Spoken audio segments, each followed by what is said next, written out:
जय राम। साधन मन परम प्यारे राम, परम पूज्य गुरुजन, परम दिव्य आत्माएं और आप सबके मंगल आशीष लिए परमेश्वर कारण को पा करके अपने श्री चरणों में लेकर आए हैं। उनका बारंबार धन्यवाद, अनंत बार धन्यवाद, अनंत बार धन्यवाद। गुरुजनों के कारण कृपा से वे हमें इस समय मन के रूपांतरण में लेकर आते हैं। उनका बहुत बहुत धन्यवाद, अनंत बार धन्यवाद, अनंत बार धन्यवाद।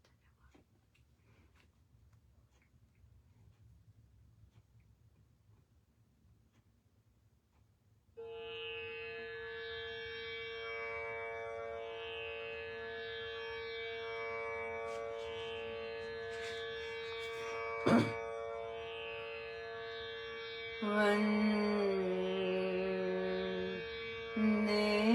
रामं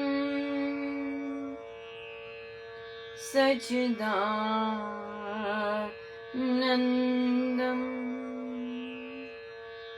वन्दे रामं सच्चिदानन्दम्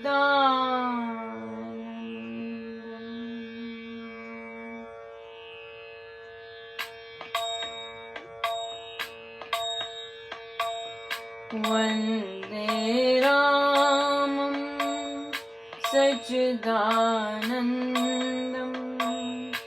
वन्दे रामं सच्चिदानन्दं वन्दे रामं सच्चिदानन्दं वन्दे रामं सच्चिदानन्दम्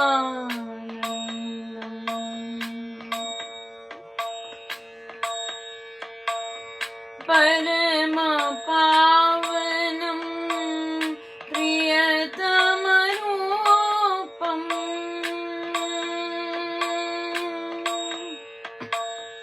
परम पावनं प्रियतम रूपम् परमेशमशुभ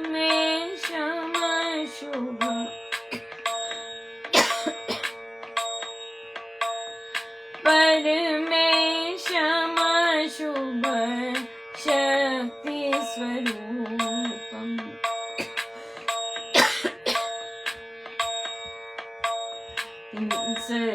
सर्वाधारं महासुखकन्दं वन्दे रामं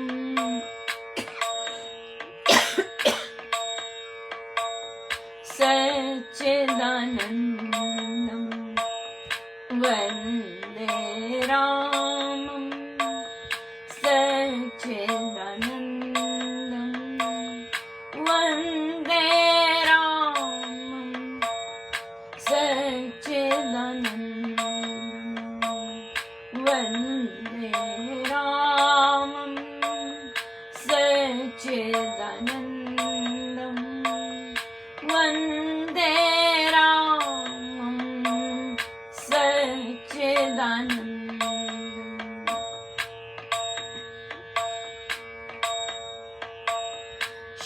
शरणागत जन पालक शरणं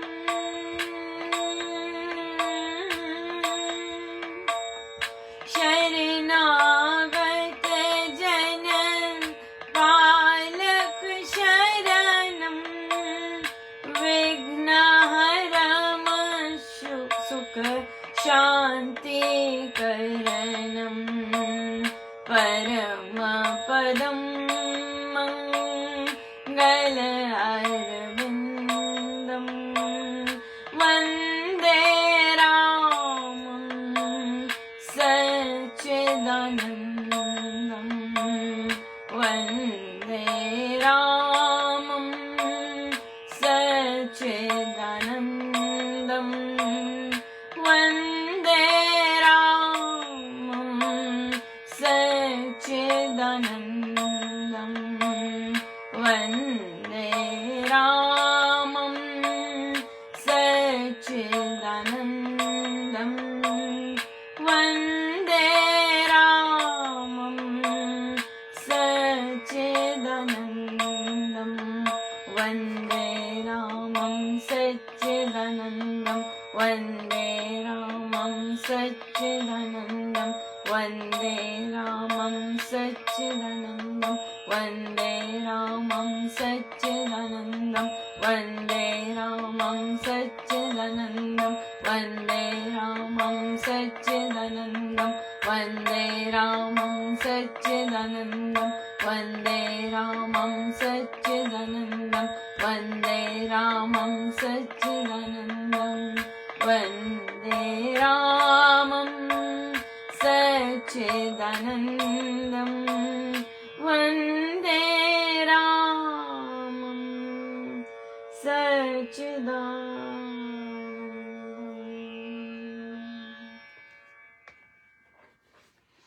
श्रीमद् भगवद गीता भाषा जी।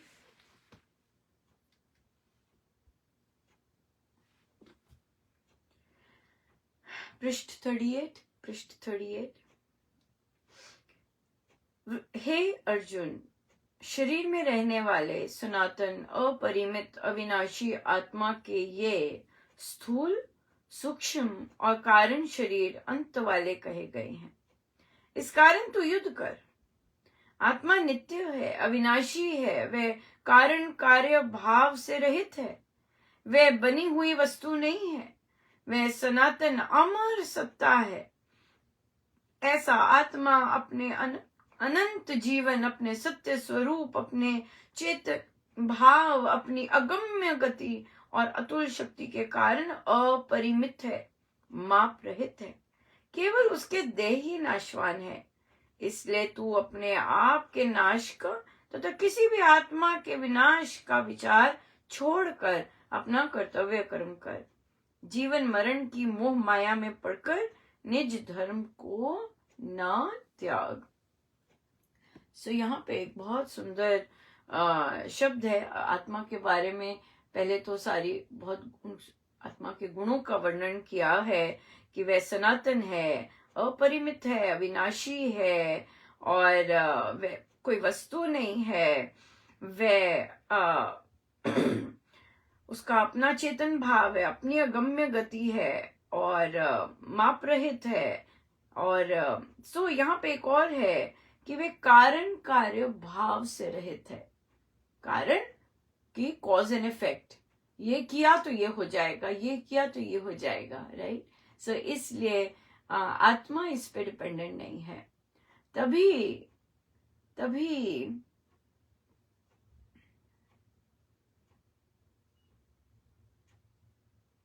जो गुरु कृपा है, जो अकारण रूप से गुरु कृपा होती है, वो बिन कारण होती है। यानी कि ऐसा है तो ऐसा है, ऐसा किया तो ऐसा किया, नहीं। गुरु कृपा तो बिन कारण होती है और गुरु कृपा में कोई कॉज एंड इफेक्ट नहीं होता, कोई कॉज एंड इफेक्ट नहीं होता। ये तो कर्मों में कॉज एंड इफेक्ट होता है। ये किया तो उसे ये मिलेगा, ये एक्शन किया तो उसे ये एक्शन मिलेगा, राइट। तभी कर्म योग की इतनी जबरदस्त महत्ता है, ताकि हम ये कॉज एंड इफेक्ट से निकलकर जो नित्य है, सदा रहने वाली है, उसमें स्थिर हो सके। हाँ, बाकी तो सारा स्टोरी लिखी हुई है। हर एक की अपनी स्टोरी है, हर एक की अपनी स्टोरी है। वो स्टोरी किस पे डिपेंडेंट है? जो हमने काम किए। सिंपल बात है, जो हमने काम किए उस पे डिपेंडेंट होती है। जो पुरुष आत्मज्ञानी समबुद्धि राग द्वेष रहित होकर अपना कर्तव्य पालन करता है तो वह ईश्वरीय नियम में एक निमित्त मात्र ही होता है। सृष्टि नियम के महानियंत्र का एक पुर्जा ही माना गया है। ऐसे इस जन को जो मनुष्य मारने वाला जानता है और जो इसको दूसरे से मारा गया हुआ मानता है, वे दोनों आत्मा को कर्तव्य धर्म को महत्व को नहीं जानते। यह आत्मज्ञानी तो ना किसी को मारता है, ना किसी से हनन किया जाता है।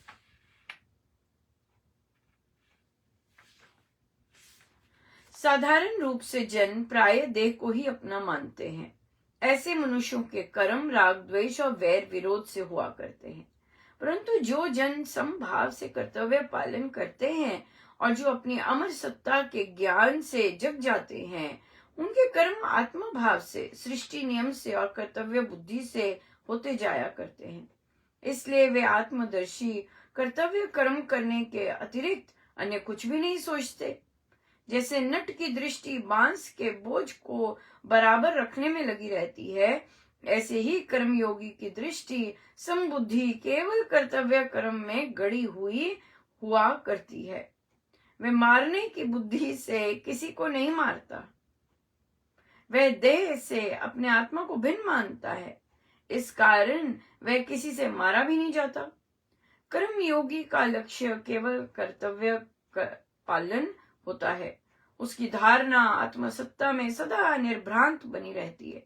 वह आत्मा को अनादि अनंत जानता है। वह ये समझता है कि मेरा अस्तित्व अनादि काल से निरंतर चला आया है। मेरा स्वरूप पुरातन है, परिणाम से रहित है। देह के हनन होने पर आत्मसत्ता का हनन नहीं होता।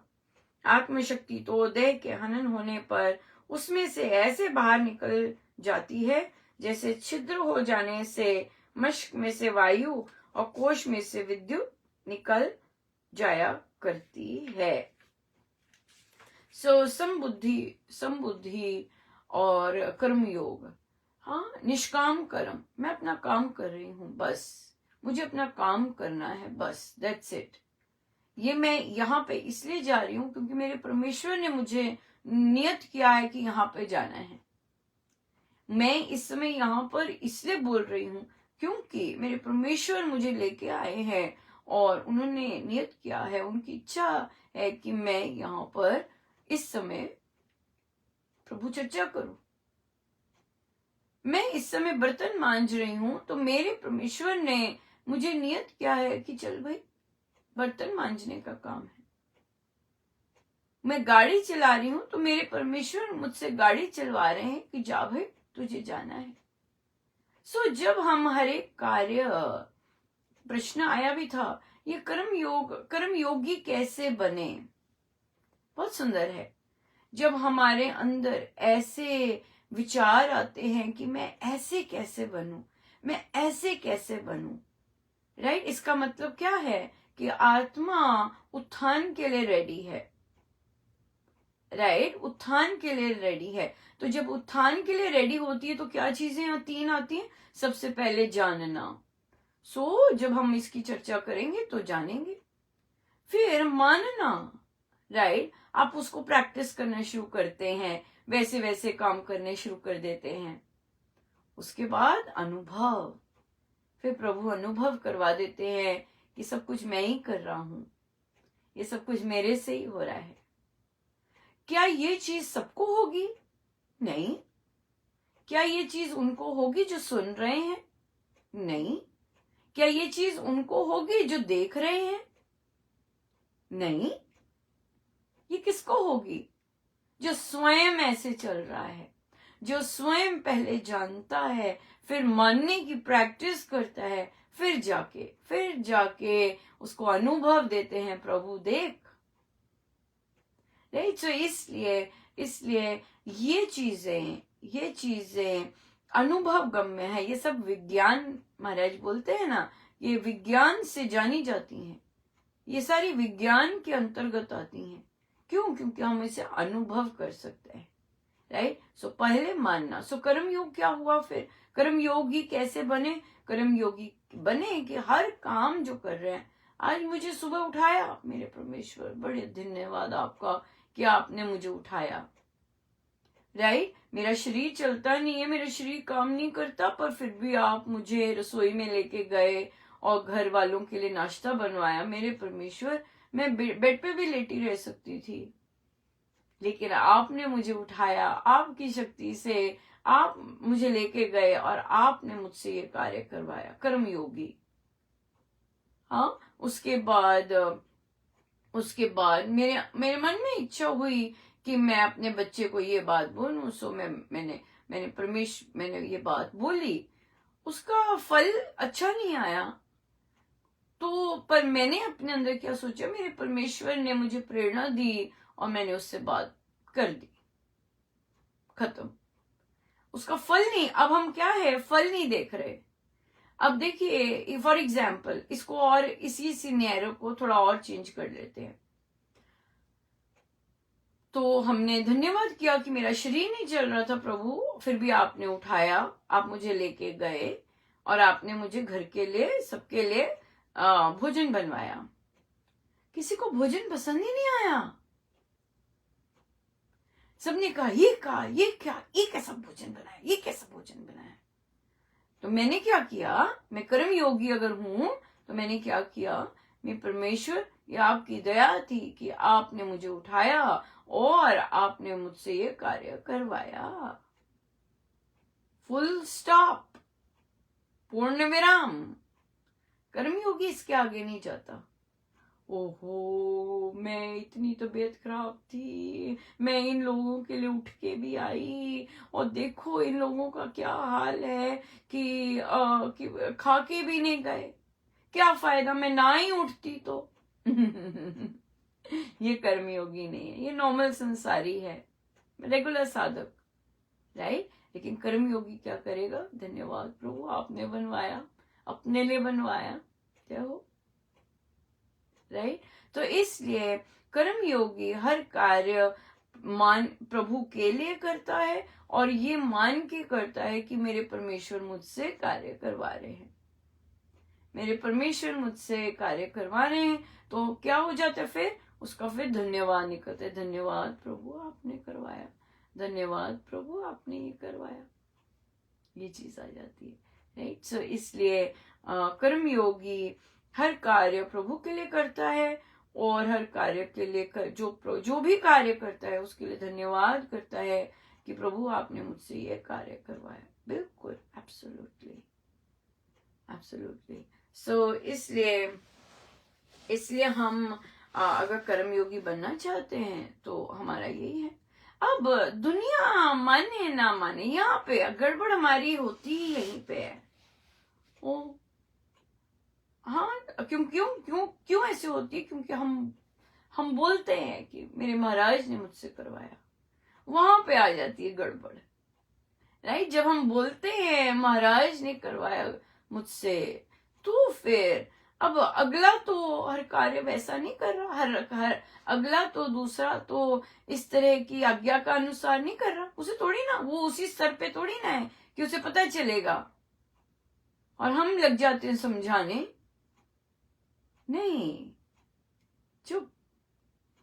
क्यों, क्योंकि पूर्ण रूप से अंडरस्टैंडिंग है कि जरूरी नहीं ये उसी को पता लगेगा जो स्वयं ये काम कर रहा है, जो स्वयं ये कार्य कर रहा है, जो स्वयं ये मानता है, और फिर अगर उसे परमेश्वर की दया से अनुभव हो गया तो अनुभव हो गया, ये बात है, राइट। सो इसलिए हम अगर ये उसके बाद हम ये कहते हैं मैं तो सारे काम प्रभु से ही कर रही थी, पर भगवान ने मेरे साथ ऐसा क्यों कर दिया।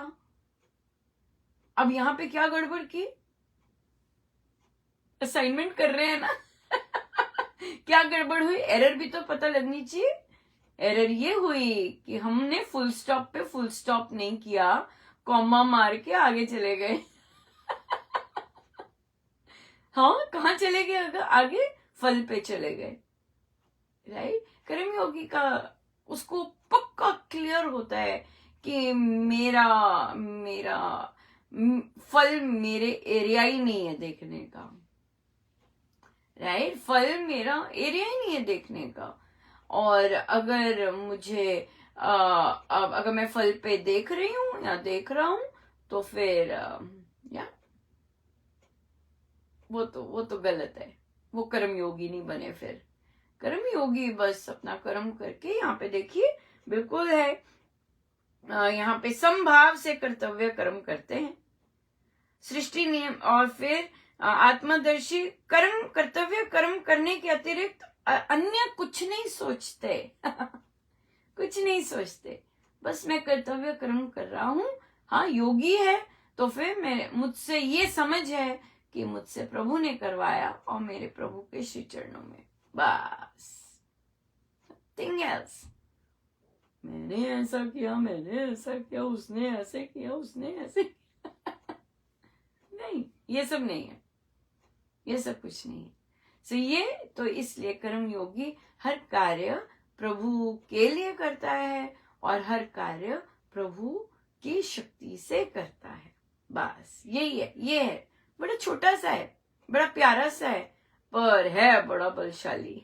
मुक्ति देने वाला है, मोक्ष देने वाला है। हाँ, मोक्ष देने वाला है ये सब। सो इसलिए और चाहे पंक्ति छोटी है, चाहे पंक्ति बहुत बहुत बहुत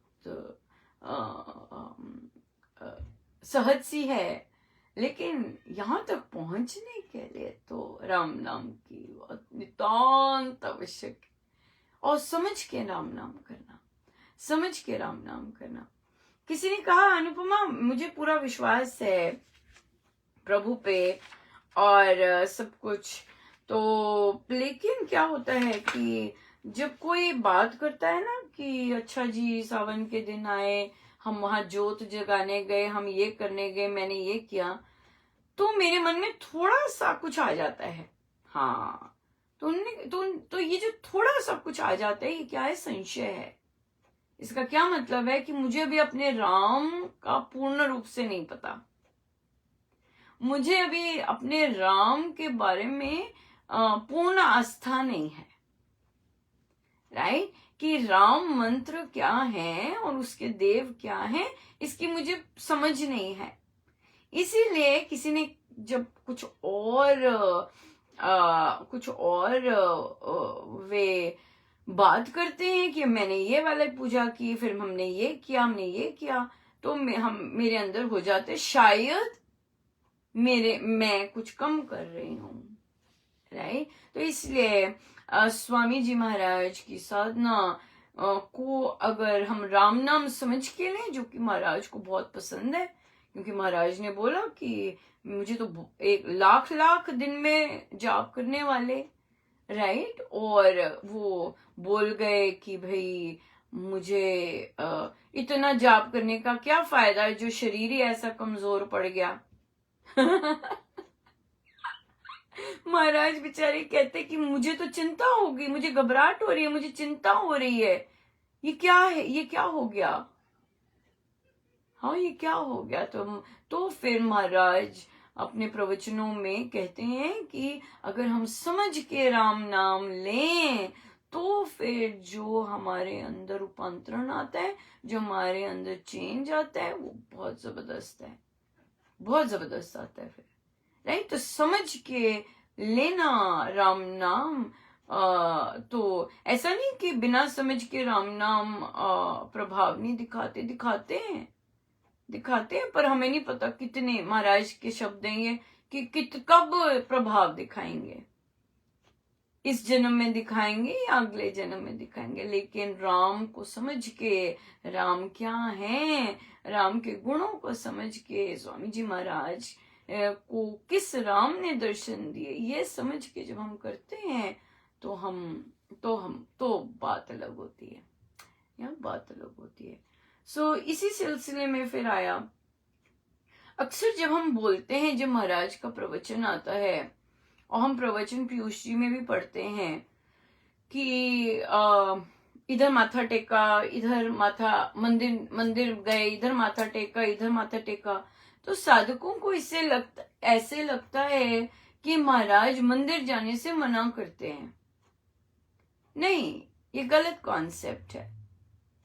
महाराज ये नहीं कहते हैं, महाराज ये कहते हैं कि दर दर पे कटोरा क्यों आगे करना, मन्नतें क्यों मांगनी? मन्नतें मांगने के लिए महाराज मना करते हैं, श्रद्धा के लिए, प्रेम के लिए थोड़ी ना मना करते हैं। महाराज ने तो स्वयं कहा है कि आप जिस भी जगह पे जाइए, वहां की जो देवी होती है, हाँ, वहां की जो देवी होती है, जरूर उस शहर की देवी के दर्शन कीजिए। और हमने देखा है महाराज मंदिरों में जाना बहुत बहुत एंजॉय करते, और बिल्कुल सही भी है कि आप किसी भी मंदिर में जाके बैठो, अगर वहां पे नित्य पूजा पाठ होते हैं, एकदम ध्यानस्थ हो जाएंगे, क्योंकि वहां की तरंगें ऐसी होती हैं। सो महाराज मंदिरों में ऐसे पावन स्थलों में जाने के लिए मना नहीं करते। वे ये कहते हैं कि आप यहाँ पे मन्नतें मांगने बंद कीजिए, जो आप मन्नतें मांगते हैं वो बंद कीजिएगा। ये बंद करने को कहते हैं। ना कि जैसे घूमने गए हैं, बाहर घूमने गए हैं, सो लोगों को अच्छा लगता है कि तीर्थ स्थानों पे ही घूमने जाएं। बहुत सारे लोग होते हैं तो वो उन जगहों पे जाते हैं, तो फिर कहते हैं, फिर मन में आता है कि महाराज ने तो नहीं, महाराज ने जो कहा है उसके आगे पूरी चीज पढ़ी है। हर चीज आधी लाइन पढ़ के केवल उसी पे धारणा नहीं बनानी चाहिए। पूर्ण रूप से पढ़ना कि भाई महाराज ने कहा, क्यों दर दर मन्नतें नहीं मांगनी, राइट। ये मतलब है दर दर मटका माथा टेकने का। हाँ कि बिल्कुल बहुत एंजॉय करते हैं, किसी भी मंदिर चले जाएं।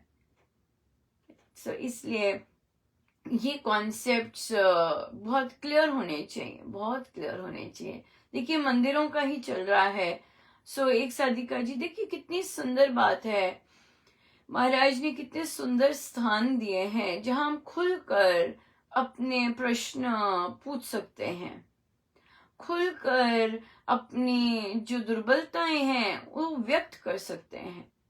ये कोई कमजोर इंसान नहीं होता जो अपनी दुर्बलता खुल के सबके सामने व्यक्त करता है, नहीं, बहुत शूरवीर होता है, बहुत ज्यादा, हाँ बहुत शूरवीर होता है। सो इसलिए कमजोर नहीं समझना चाहिए कि मैं कमजोर हूं या ऐसा नहीं। बहुत बहादुर होते हैं जो अपने दुर्गुण दूसरों के सामने बता सकते हैं, आइडेंटिफाई करके, और फिर उसका समाधान चाहते हैं। कितने महाराज आनंदित होते होंगे। महाराज के प्रवचनों में वो कितना तरसते कि भाई काश कोई ऐसे प्रश्न पूछ के आता। देखिए हमारे यहाँ पर कितनी महाराज की दया है, ये महाराज की इच्छा है, महाराज की ही इच्छा से इस तरह से होता है। तो उन्हें कहा कि तो उन्होंने पूछा कि हमें पता है मना है नहीं जाना और नहीं ये सब करना, पर फिर भी मन होता है कि हम जाएं, मन होता है कि हम ये सब करें। करिए, जरूर करिए, लेकिन मन्नत मांगने को मना करते हैं। मन्नत अपने राम के आगे मांगिए, जो भी मांगना अपने राम से मांगिए, राइट। अपने इष्ट देव, अपने परमेश्वर को छोड़कर कहीं और किसी और पूजा करके मन्नत मांगनी सही नहीं है, राइट। और फिर हम मन्नत मांगते भी हैं जब, वो इसलिए क्योंकि हम रोक नहीं पा रहे होते अपने आप को, हम बहुत ज्यादा कंट्रोल कर रहे होते हैं। तो हमें लगता है कि मंदिर जाके कुछ ऐसा करके काश कोई सुन ले राइट, ऐसे होता है। लेकिन जो राम को नहीं पता, जिनका नाम जप रहे हैं उनको नहीं पता कि हम क्या चाहते हैं। बिल्कुल पता है, गुरुजनों को नहीं पता, वो नहीं इच्छा पूरी कर सकते। क्यों नहीं करते? वो इसलिए नहीं करते क्योंकि हमारी कॉन्सिक्वेंसेस पे नजर नहीं होती, राइट। बच्चा हो जाए, बच्चा हो जाए, बच्चा हो जाए, अरे भाई 10 साल बाद, 18 साल बाद बच्चा हुआ है, बच्चा हुआ है, बच्चा हुआ है, और उसके हम 10, 12, 15 साल बाद देखते हैं बच्चे ने तो जाड़ मचा दिया, सब कुछ ही खत्म कर दिया। या फिर बच्चा ठीक नहीं रहता तो लगे हुए उसकी स्वास्थ्य की सेवा करने में लगे रहते हैं, उसी चक्र में। कॉन्सिक्वेंसेस उस मन्नत के, कितने मंदिर घिसे होंगे, कितने जाप पाठ किए होंगे, बच्चा हो जाए, बच्चा हो जाए, या लड़का हो जाए, लड़का हो जाए, लड़का हो जाए, कुछ भी, राइट। सो इसलिए या फिर शादी हो जाए, शादी हो जाए, शादी हो जाए, जी शादी नहीं हो रही, शादी हो जाए, शादी हो जाए। अब शादी हो गई, देर बाद हुई, पर कॉन्सिक्वेंसेस नहीं पता थे, तभी तो महाराज सुन नहीं रहे, क्योंकि वो प्यार करते हैं, वे प्यार करते हैं, तभी नहीं सुन रहे। क्योंकि अगर हो गई और उसके बाद कुछ गड़बड़ हुई, अरे ये नहीं, ऐसे कर रहे हैं, मुझे ऐसे बोलते हैं, ये ऐसे करते हैं, मुझे ऐसा नहीं पसंद है, ये क्या कर रहे हैं, ओ बाप रे, ऐसा कर दिया, ऐसा कर दिया, नरक बन गया सब कुछ। सो इसलिए ये मन्नतें मांग के कभी ना कभी पूरी हो जाती है, पर अगर नहीं पूरी होती तो मतलब महाराज बहुत प्यार कर रहे हैं, बहुत प्यार कर रहे हैं, और जो भी कुछ उसका कॉन्सिक्वेंसेस है उससे बचा रहे हैं, उससे बचा रहे हैं। अगर ऐसा विश्वास है अपने गुरुदेव पर, अगर ऐसा विश्वास है अपने राम नाम पर, तो बल्ले ही बल्ले, तो ऑल इज वेल। अगर नहीं विश्वास है तो फिर रोने धोने में, उदासी में ही जीवन निकलता है। सो इसलिए राम नाम ले रहे हैं तो ऑल इज वेल। परमेश्वर मेरे लिए हितकार कर्म ही करते हैं, मेरे साथ जो भी करते हैं परम हितकारी कार्य ही करते हैं, राइट। सो बहुत सुंदर, बहुत ही सुंदर। और कितने सुंदर प्रश्न पूछते हैं। देखिए अपने मन की छोटी से छोटी दुविधा परमेश्वर की कितनी कृपा है, पूछते हैं। हमारा रिक्वेस्ट आई थी नए एडल्ट बुक क्लब के लिए। एडल्ट बुक क्लब, जो लोग नए हैं, एडल्ट बुक क्लब में हम गुरुजनों की जीवन गाथा पर चर्चा करते हैं। है तो ये बच्चों के लिए, पर वे बच्चों के लिए लिखी गई, लेकिन जो कंटेंट है वो पूरा एडल्ट है, वो पूरा एडल्ट है। सो इसलिए बच्चे छोटे हैं, वो अपने ढंग से समझ जाते हैं, और जो एडल्ट्स हैं उनको कंटेंट आ जाता है। सो हम गुरुजनों की शिक्षाओं से आरंभ करते हैं एडल्ट बुक क्लब, और फिर जीवन से आरंभ करते हैं, फिर बाकी शिक्षाओं से सीखते जाते हैं। सो जो साधक आए हैं इसके लिए, तो वे जरूर अपना पुस्तकें खरीद लें। और पहले हम 3 पुस्तकें ही करते हैं, अगर आपको पसंद आया तो आप बाकी भी कर सकते हैं, पर नंबर दे रखा है वहाँ, उस नंबर से आप ले सकते हैं। और फिर हम लोग सुंदरकांड जी का भी एक नया ग्रुप आरंभ करने जा रहे हैं। गुरुजनों की अनंत कृपा है। सो जो साधक सुंदरकांड जी हारमोनियम पर, जो साधक सुंदरकांड जी हारमोनियम पर सीखना चाहते हैं, दे आर मोस्ट वेलकम। मैं पोस्ट डाल दूंगी और आप लोग आइएगा। और जो सीखना चाहते हैं उसके लिए हारमोनियम होना जरूरी है, हारमोनियम होना जरूरी है। सो गुरुजनों का बहुत बहुत धन्यवाद, अनंत अनंत बार धन्यवाद, बहुत कृपा बरसाते हैं। और हमारे 1 हफ्ता पूर्ण हुआ, हम लाइव महाराज श्री के संग सत्संग में आ रहे हैं। सो 1 हफ्ता बहुत सुंदर पूर्ण हुआ। गुरुजनों का अनंत अनंत धन्यवाद। बड़ी मेहनत करनी पड़ती है उन्हें, राइट। इंटरनेट ठीक चले, सबके ये सबसे बड़ी बात होती है। आ जाती है, दिख जाता है कहीं कहीं हो रहा है तो, पर बड़ी तो फिर भी बहुत दया करते हैं महाराज, क्योंकि वे ही सब सेट करने माइक सिस्टम भी वे हैं, और गाने बजाने वाले भी सब वही हैं। सो बहुत कार्य करने पड़ते हैं, विशेषकर हमारे लिए तो बहुत ही कार्य करने पड़ते हैं। सो फिर बड़ी बहुत दया करते हैं, बहुत बहुत कृपा है उनकी, बहुत कृपा है। सो बहुत बहुत धन्यवाद गुरुजनों का, अनंत अनंत बार धन्यवाद, अनंत बार। आइए हम सीधे होके बैठे, अपने प्रभु अपने गुरुजनों के श्री चरणों में बारंबार नमन, अनंत बार।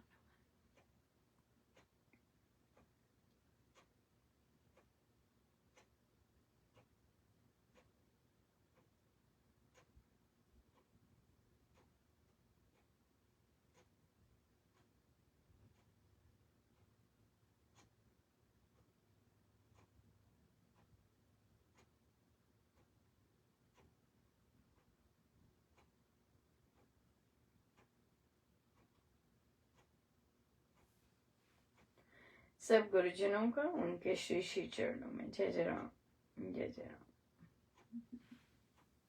जय जय।